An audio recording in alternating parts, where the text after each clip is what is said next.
बोले भक्त वत्सल भगवान की जय।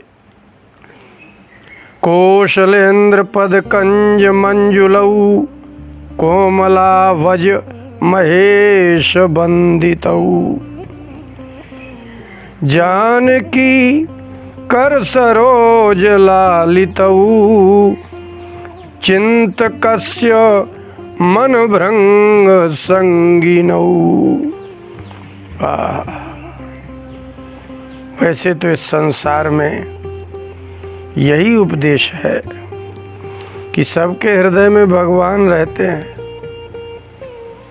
सब अच्छे हैं, यहाँ कुछ भी बुरा नहीं है।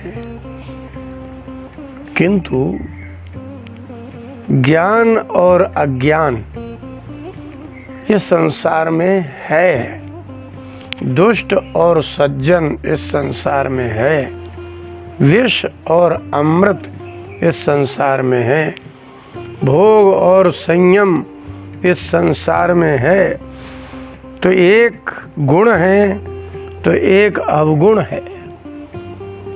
जब तक आप दुष्टों का संग करते रहेंगे, उनकी बातें सुनते रहेंगे, असंतों की बातें श्रवण करते करते चित्त भ्रांत हो जाता है और इतना अधिक हो जाता है कि व्यक्ति समझ नहीं पाता है। तो इसलिए व्यक्ति को बहुत विवेक करना चाहिए। और कैसा विवेक करना चाहिए कि अच्छे अच्छे की संगति करो, बुरे की नहीं। फिर चाहे वो अपने घर का ही व्यक्ति क्यों ना हो, छोड़ ही देना चाहिए, उससे मात्र व्यवहार करना चाहिए। रामायण के उत्तरकांड के 36वें दोहे के 6वीं और 7वीं चौपाई में एक दिन राजसभा में विराजमान भगवान राम जी से हनुमान जी ने कहा कि जोर पानी कहे तब हनुमंता सुनहूं दीन दयाल भगवंता। हे दीन दयाल हे भगवान। हनुमान जी ने हाथ जोड़ करके कहा, हे दीन दयाल हे भगवान, नाथ भरत कछु पूछन चाही, प्रश्न करत मन सकुचत आही।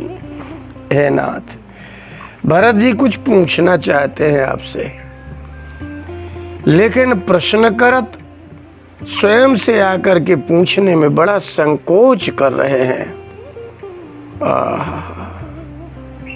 राम जी ने कहा कि पूछो, तो भरत जी ने कहा कि भगवान मेरे मन में कोई संदेह नहीं है। नाथ न मोहि संदेह कछु, सपने हूँ शोक न मोह। हे नाथ, मेरे मन में न तो संदेह है और ना ही मोह है, स्वप्न में भी नहीं हो सकता है, क्योंकि केवल कृपा तुम्हारी, कृपानंद संदोह। हे भगवान, आप कृपानंद के संदोह माने समुद्र हैं। आपकी कृपा से न मुझे संदेह हो रहा है, न शोक है, न परिवार, राज, समाज, धन, संपत्ति, यश से किसी प्रकार का मोह नहीं है। लेकिन मैं कुछ जानना चाहता हूँ, ऐसा है। कितनी विलक्षण बात है कि जिसके हृदय में मोह भी नहीं है, कोई शोक भी नहीं है, फिर उसका कैसा प्रश्न। वो तो कहते स्वप्न में भी हम नहीं हो सकता। लेकिन हे भगवान, अब देखिए उत्तरकांड के 37वें दोहे की 5वीं चौपाई में भरत जी ने कहा, मुझे एक बात सुनना है भगवान। संत असंत भेद बिल गाई, प्रणत पाल मुहि काहू बुझाई। हे प्रणत पाल, हे शरणागत रक्षक, मुझे इस संसार में अनेक प्रकार के लोग दिखाई देते हैं, तो किन से दूर रहना और किन का संग करना है, यह आपने संतों की बड़ी महिमा बताई है। तो अलग अलग करके संत असंतों का भेद बता दीजिए, ताकि समझ में आ जाए कि किसका संग करना चाहिए। चाहे जो कोई लाल कपड़ा पहन के आ जाएगा, चाहे जो कोई तिलक लगा के आ जाएगा, आपको ठग के चला जाएगा और आपको भगवान के विषय में, शास्त्रों के विषय में संदेह पैदा करा के चला जाएगा। आप कुछ अच्छा कर रहे होगे तो कह देंगे ऐसा ऐसा सब करने से कुछ नहीं होता, सब बेकार की बात है। भगवान कहते हैं क्या कि अगरबत्ती लगाओ, भोग लगाओ। ऐसी बातें करने वाले व्यक्तियों में क्या सोचना चाहिए।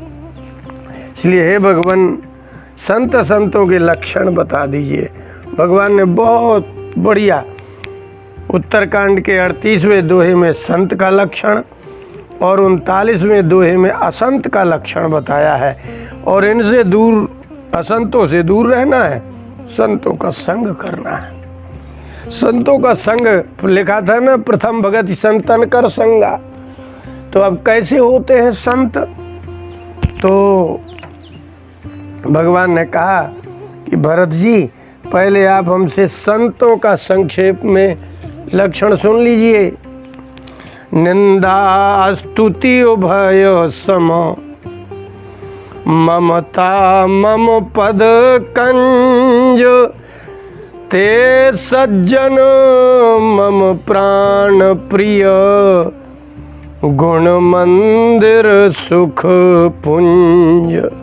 ये है संतों का लक्षण। पहली बात तो वो किसी की निंदा नहीं करते।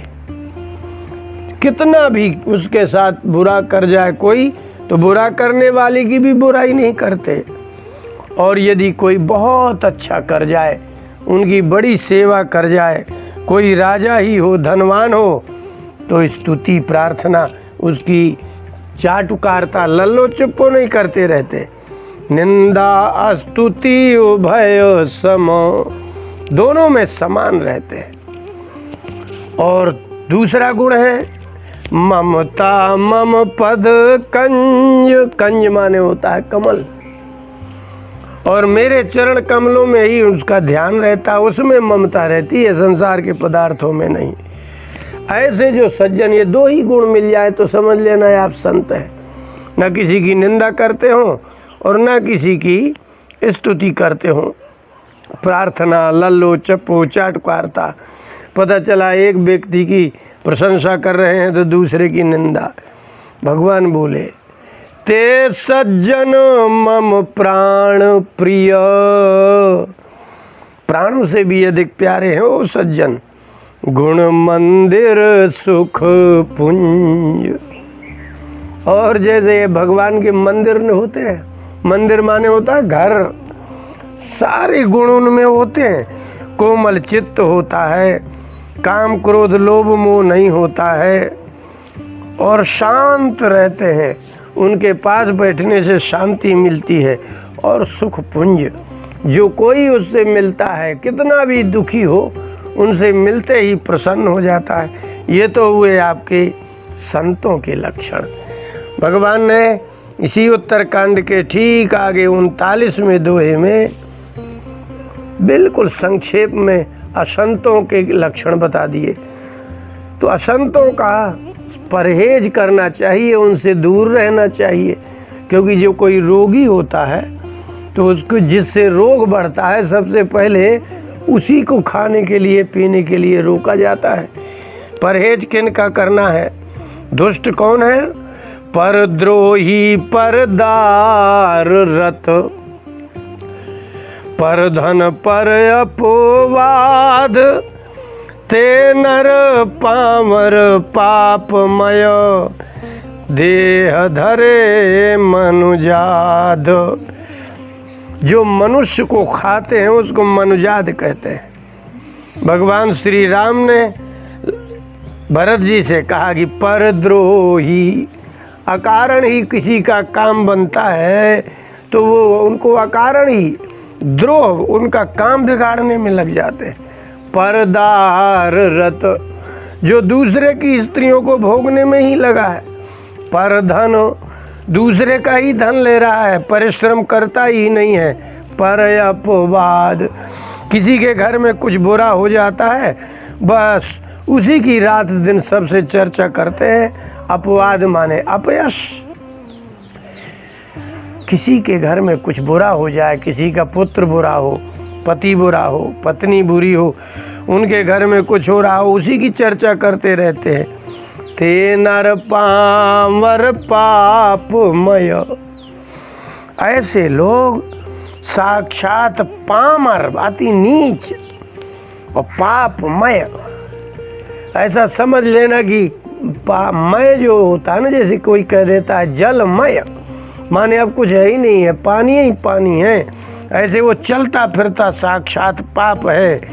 देह धरे मनुजाद, मनुज माने होता है मनुष्य, और आद माने होता है खाने वाला। मनुष्य को खाने वाला जितना नीच होता है राक्षस, राक्षस को मनुजात कहते हैं। तो जो व्यक्ति दूसरे की स्त्रियों में रत हो, दूसरे का धन ही चुराने में, लूटने में लगा रहता हो, दूसरे की ही सदा बुराई करता रहता हो, कभी किसी के काम ना आता हो, ऐसा परद्रोही हो, ऐसे व्यक्ति साक्षात राक्षस हैं। इनसे दूर रहना। विशेष करके 40वें दोहे में भगवान ने कहा कि ऐसे लोग ऐसे विशेष होते हैं, ये पहचान। विप्रद्रोह परद्रोह विशेखा, ऐसे लोग ब्राह्मण का सबसे पहले बुराई करते मिलेंगे। विप्रद्रोह पर द्रोह विशेखा, ये लोग ब्राह्मणों की बुराई करते रहते हैं। ऐसा लगता है दंभ कपट जिय धरे सुबेशा, ऐसा लग रहा है जैसे दंभ और कपट सुंदर वेश धारण करके घूम रहा है। इसलिए असंतों से दूर रहिए, संतों का संग करिए, आपका चित्त शांत निर्मल हो जाएगा और भगवान में प्रीति जग जाएगी। बोले भक्तवत्सल भगवान की।